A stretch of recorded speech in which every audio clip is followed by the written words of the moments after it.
తెలంగాణలో 3-4 నియోజకవర్గాల గురించి ప్రత్యేకంగా మాట్లాడుకోవాల్సిన ఒక అనివార్యత ఉన్నది.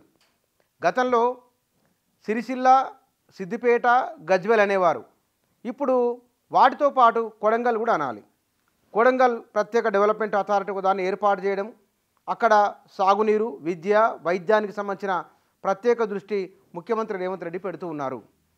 మనకు దేశంలో అన్ని రకాల వసతులు ఉన్న ఆకర్షణీయంగా ఉన్న పట్టణాలలో రెండో శ్రేణి పట్టణాలలో సిద్దిపేట ఉంటుంది, సిరిసిల్ల ఉంటుంది, గజ్వేల్ ఉంటుంది.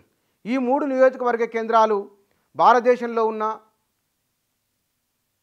ఒక 10 నగరాలు పట్టణాలు తీస్తే కనుక, రెండో శ్రేణి పట్టణాలు తీస్తే కనుక అవి అక్కడ ఉంటాయి. అంటే ఆనాడు గడిచిన 10 ఏళ్ల కాలంలో ముఖ్యమంత్రి కేసీఆర్ గజ్వేల్ను, సిద్దిపేటను హరీష్ రావు, సిరిసిల్లను కేటీఆర్ అన్ని రంగాలలో అభివృద్ధి చేసి వాటికి ఆకర్షణీయం తీసుకొని వచ్చిండ్రు. అది మన కళ్ళ ముందు కనబడింది. ఇప్పుడు కొడంగల్ రాబోతున్నది. ఇక్కడ 4,000 కోట్ల రూపాయలకు పైబడి నిధులతో ఇరిగేషన్కు సంబంధించినవి, విద్యా వైద్యానికి సంబంధించిన నిర్మాణాలకు ప్రారంభోత్సవాలు కాబోతున్నాయి. సహజంగానే ముఖ్యమంత్రి ఉన్నప్పుడు నియోజకవర్గాలపైన కాన్సన్ట్రేషన్ ఎక్కువగా ఉంటుంది. అప్పట్లో కుప్పం నియోజకవర్గం గురించి జాతీయ స్థాయిలో కథనాలు వచ్చినాయి.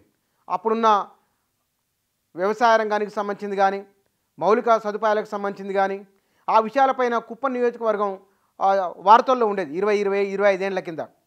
కానీ ఇవాళ తెలంగాణలో ఈ 3 నియోజకవర్గాలతో పాటు మరొక నియోజకవర్గం కొడంగల్ అందులో జాయిన్ అవ్వబోతున్నది. అంటే ప్రాబల్యం కలిగిన వారు, ప్రభుత్వంలో బలంగా ఉన్నవారు, వారి నియోజకవర్గాల పట్ల సీరియస్గా ఉంటే ఎంతగా అభివృద్ధి చేయవచ్చునో ఉదాహరణకు ఇంతగా చెప్పిన 3 నియోజకవర్గ కేంద్రాలు ఇప్పుడు తాజాగా కొడంగల్ కూడా రాబోతున్నది. ఇది ఇట్లా మంత్రులకు, ఎమ్మెల్యేలు మునుపటితో పోలిస్తే తెలంగాణ జిల్లాలో నియోజకవర్గ కేంద్రాలు, జిల్లా కేంద్రాల్లో చాలా మార్పులు కనబడుతున్నాయి. ఇప్పుడు అదనంగా వచ్చే మార్పులకు మారుమూల నియోజకవర్గ కేంద్రాలు కూడా మరింతగా అభివృద్ధి అయ్యేందుకోసమై చాలా అవకాశాలు ఉంటాయి.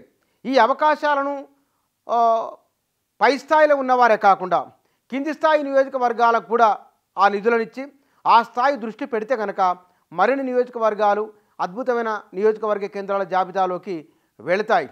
కాబట్టి ఇక సిరిసిల్ల, సిద్దిపేట, గజ్వేల్ ఇంకోటి లేదా అని బహుశా రేవంత్ రెడ్డి కూడా ప్రశ్నించే అవకాశం ఉండకపోవచ్చు. ఎందుకంటే కొడంగల్ కూడా అట్లా అభివృద్ధి జరగబోతున్నది. అందుకు సంబంధించిన రూట్ మ్యాప్ కూడా సిద్ధమై ఉన్నది. ఇది సహజంగానే ఇట్లా ఉంటుంది. మిగతా వారి నుంచి ఈ ప్రశ్న రాకుండా అన్ని నియోజకవర్గాలను కూడా ఇట్లాగే అభివృద్ధి చేస్తే బాగుంటుంది.